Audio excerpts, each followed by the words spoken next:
This is Eyewitness News This Morning. Good morning.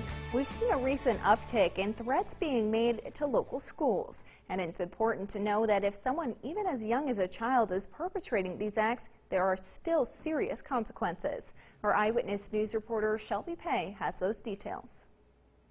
Although none of these have been proven to have any credibility, the Utica Police and the Utica City School District have been facing an increase in anonymous email threats. With anonymous emails, it's very difficult sometimes to trace, but we're in the process of working with our service providers and the email hosting services to attempt to locate the origination of the emails or anything that we can learn from them, so that's still an ongoing process.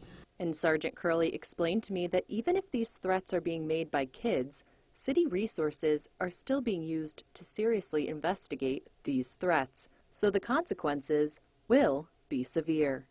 You know, once an individual is identified with respect to making those particular threats, there are some pretty serious consequences, both administratively through the school district as well as criminally through the penal law. You know, you have consequences such as the crime of making a terroristic threat or creating a terroristic scenario, things of that nature.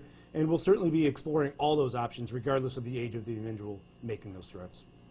And kids might look at sending threats like these as pulling a harmless prank, but unfortunately, that couldn't be further from the truth. Yeah, regardless of your age, even with the raise the age and things of that nature, doesn't prohibit you from being charged with specific crimes. So even if this is found to be a juvenile or someone creating a prank, it's still going to have some pretty serious consequences, and will spare no effort in charging the individual creating the public nuisance that he is. So be sure to speak with your child about the dangers of making online threats of any kind, and always be sure to monitor their online activity as much as possible.